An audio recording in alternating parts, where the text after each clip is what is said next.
Okay, let's try this one again. It flows from a reservoir, so we have thing with a lot of water. I don't know what's water or whatever this thing is, and the reservoir has P of, because reservoir 300 kPa and temperature reservoir of 293 Kelvin.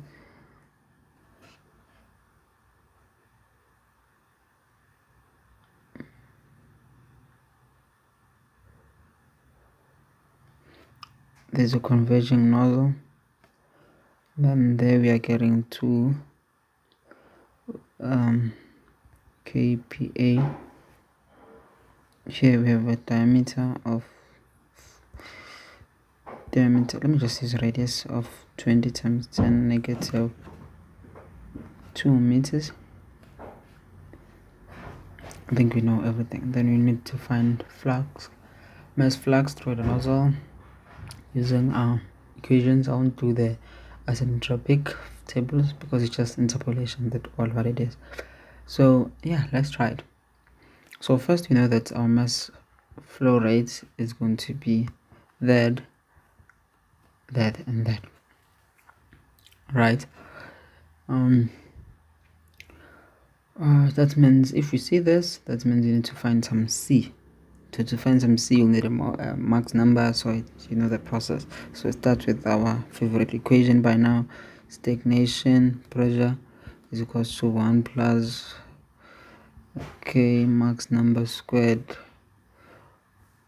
minus 1. So okay, so here, because the reservoir I call that like stagnation, so it's not moving, so let me call this side, let me call this everything here 0, 1, so it's easy to follow.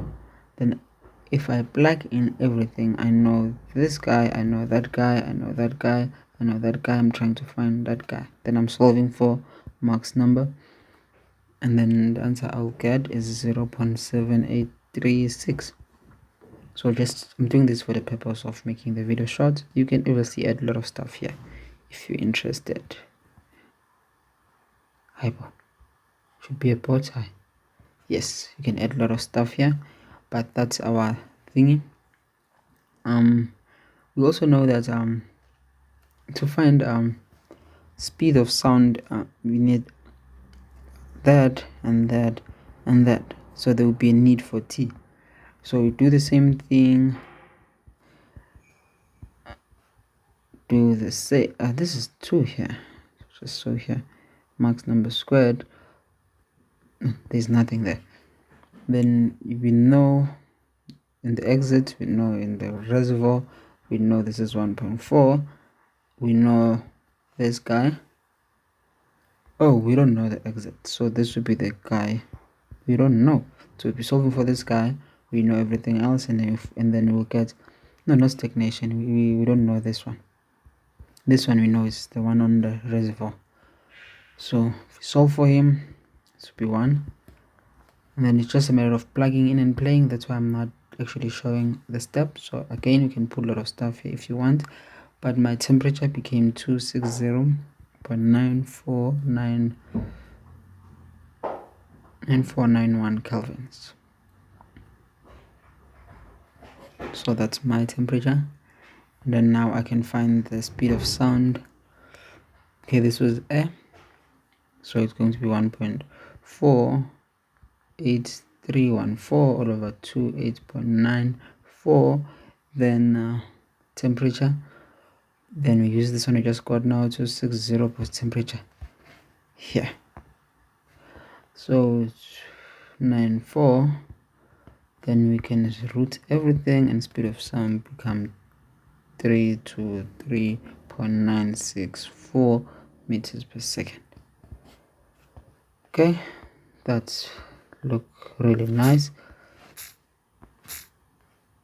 What's wrong now? Oh, cool, that's look nice. Then we can, with this guy, we have speed of sound. Where were we going to, where were we trying to take it? Oh, speed of sound. Oh, with speed of sound, we know that's C1 all over speed of sound. We can, that's is it a ratio that is called Mach's number.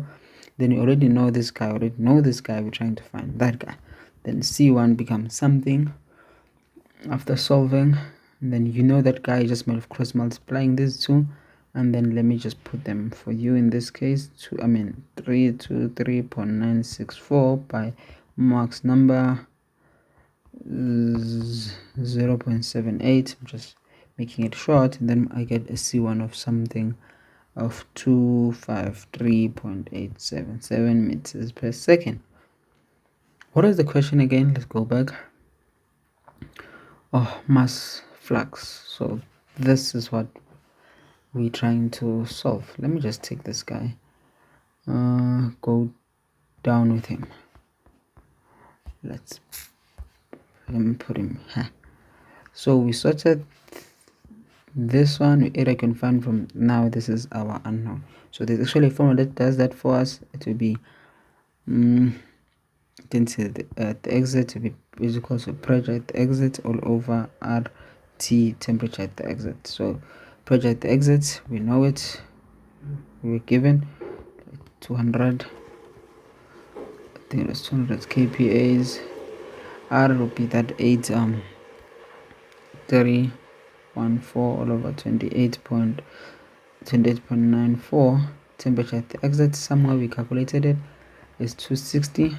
I'm just not writing exact figures now to make it the video much shorter. Then if I compute here, then I have density at the exit of 2.67. Then now we have everything to plug in here. So we have 2.67. Area is going to be pi. R squared to be 2 times, what is 4, right? Go check. Oh, I said it was, the R was 2. 2 times 10 negative R squared. C1 is 253.877. Then if I just put this thing on my calculator is saying it should be around, I don't know if I made a mistake.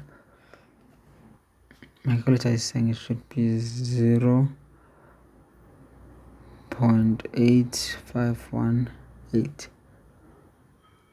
Yes. So this is mass flow rate, and then you know from mass flow rates you can find flux. Remember flux from your Faraday's on your Maxwell. Flux is how much is flowing per area. So I think that you divide that by area, then you get your flux. They call it something like this. So thank you for watching. Let's try another one.